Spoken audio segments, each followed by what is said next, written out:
Parce qu'aujourd'hui, Christ a décidé d'entrer dans ta vie.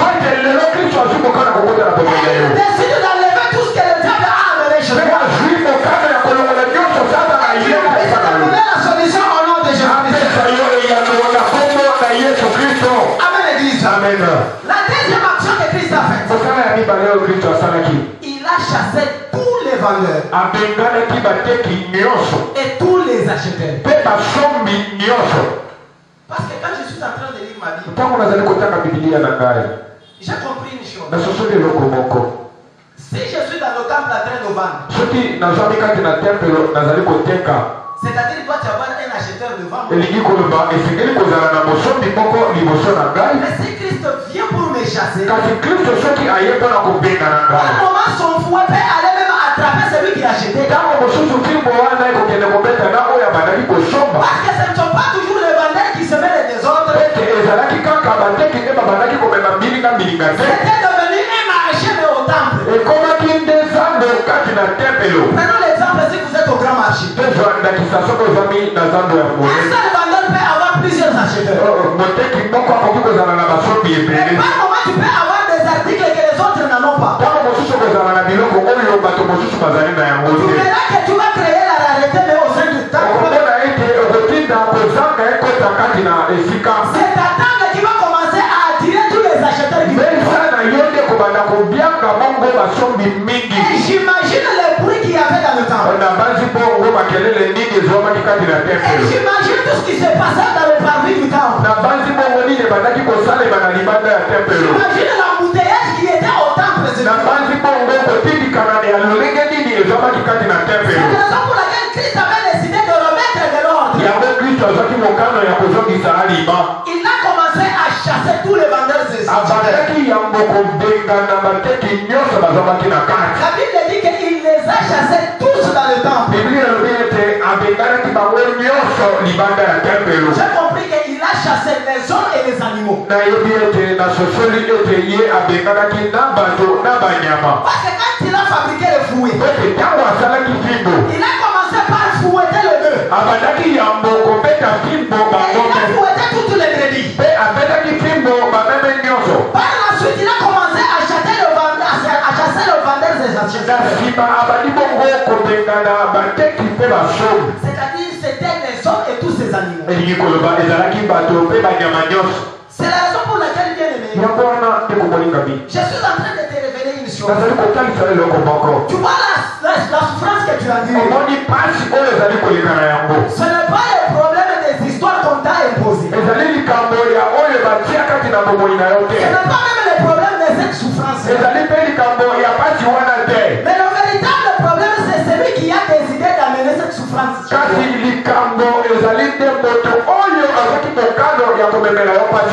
Alléluia. Amen.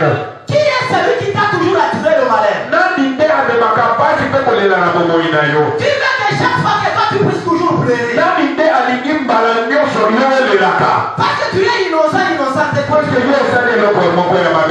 y a des gens qui se liguent. Il y a des gens qui se coalisent contre ta vie. Le jour et nuit a mal contre toi. Pas comment bien avant que tu sois né. Il y a déjà des paroles qui ont été déjà prononcées. Il y a des prédications qui ont été déjà faites. C'est la raison pour laquelle il est aimé.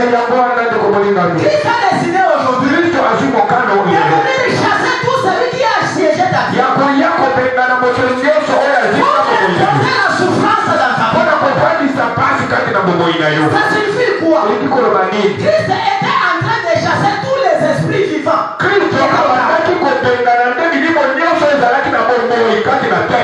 Amen, l'église. Amen. Il a commencé à chasser les vendeurs et acheteurs. Il a fouetté tous les bœufs et brebis. Et en les chassant, il sortait dehors. Ça signifie que tel que tu es là, si tu es habité par un esprit vivant, c'est-à-dire quelqu'un qui peut être en vie, un esprit de quelque chose vivant, Mais le diable a imposé cela chez toi. Je vais te dire la vérité. Sur cette terre, les hommes sont méchants. Si quelqu'un te hait, il peut être chez lui, mais il travaille chez toi. Et à chaque fois que toi tu sors, il peut rentrer chez toi sous une autre forme. Il peut devenir même une souris. Il peut devenir même un kangourou. Il peut devenir n'importe quel insecte vivant. Pour venir contrôler tout ce que toi tu fais chez toi.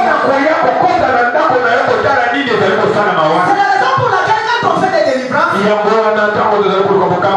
vous verrez quelqu'un en train de parler dans quelqu'un. On lui demande qui es-tu? Il dit que c'est moi sa tante. Et quand vous demandez la tante n'est pas morte mais elle est vivante. Mais par moment elle peut être chez elle au village, mais en train de troubler la vie de quelqu'un. Vous allez vous demander comment cela arrive. Et c'est dans le monde spirituel de Dieu. C'est ça que le diable fait de nos vies. C'est la raison pour laquelle Christ, il est venu pour chasser tous les esprits vivants. S'il y a un esprit qui t'a toujours habité, s'il y a un esprit vivant qui t'a toujours siégé, je suis en train d'ordonner ce matin.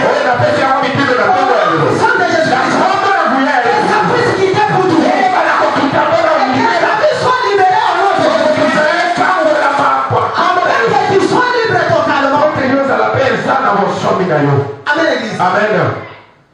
Il faut tirer très attention Avec les esprits vivants. Il arrivera un jour où nous parlerons du monde des esprits. Et vous comprendrez comment ce monde-là est compliqué. Mais grâce à nous qui avons cru en Dieu,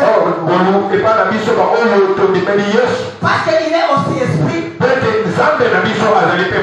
c'est un esprit supérieur par rapport à tous les esprits. C'est la raison pour laquelle là où tu es, sois dans la joie. Parce que Christ a localisé ta vie aujourd'hui. Il sait le nombre de celles qui t'ont toujours appelé. Et il sait comment les chasser de ta vie. Et c'est aujourd'hui qu'il va faire cette action. Afin que ta vie soit libérée dans le nom de ces esprits. Amen, l'église. Amen. Troisième action. Je suis en train de partir, bien aimé. Parce que nous devons prier pour renverser toutes les tables. Pour changer la situation de ta vie. À travers la prière. La troisième action. Écoutez ce que la Bible dit. Christ a renversé le table des changeurs. Lisons dans Marc chapitre 11. Marc chapitre 11 verset 15 à 16.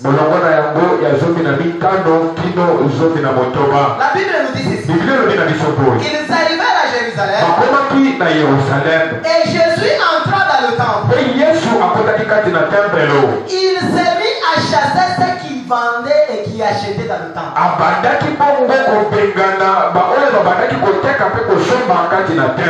Il renversa le table de changeurs. Et le siège de vendeur de pigeons. Et il ne laissait personne transporter aucun objet à travers le temple. Est-ce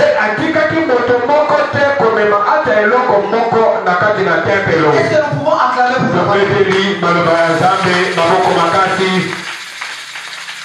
La Bible ajoute en disant, quand Christ a chassé le vendeur et acheteur, il n'a pas permis à quelqu'un d'emporter quelque chose dans le temple. Il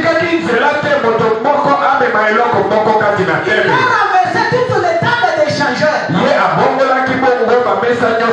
a renversé tous les sièges des vendeurs de pigeons.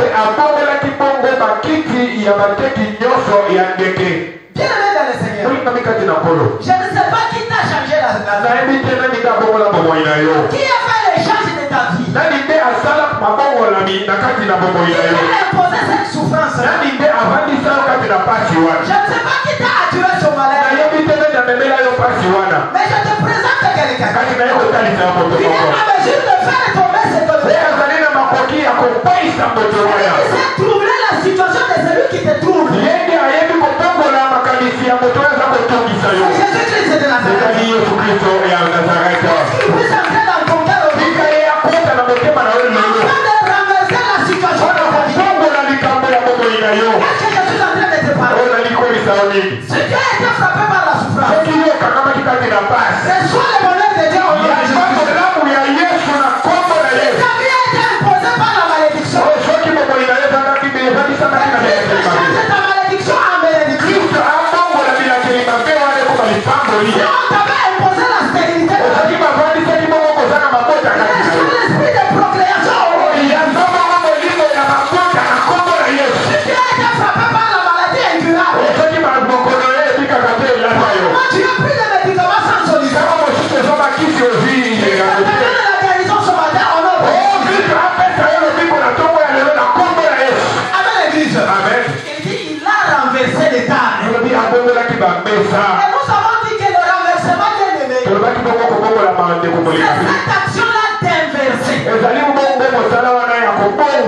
action de bouleverser. Cette action de mettre les choses dessus dessous. C'est-à-dire quoi bien aimé? Si aujourd'hui les gens t'ont regardé tout en étant meilleur. Si aux yeux des hommes tu es ridicule. Si aux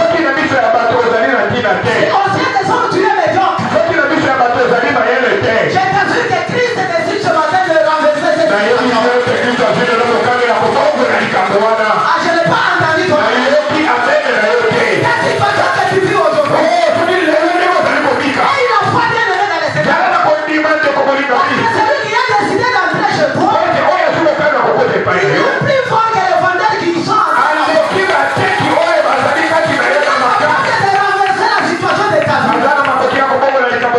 C'est la raison pour laquelle je te dis que cette malédiction quitte ta vie. Cette maladie te quitte au nom de Jésus. Tout ce que le monde t'a imposé, que ce soit l'esprit d'échec, que ce soit l'humiliation, que ce soit le manque d'argent, que ce soit le manque de bonnes opportunités, que ce soit le manque de bonnes relations, que Dieu renverse cette situation-là. Que te donne la facilité d'avancer. Et que Dieu t'amène dans l'accomplissement de tes promesses. Au nom de Jésus-Christ. Amen l'église. Celui qui sait faire ça bien aimé, c'est Jésus-Christ. Il n'y a personne qui peut changer la situation. C'est dans Matthieu chapitre 11 verset 2. Vous tous qui êtes fatigués, je vous donnerai Dieu. Celui qui a le véritable repos, c'est Jésus-Christ de Nazareth. Je sais que tu as trop pleuré.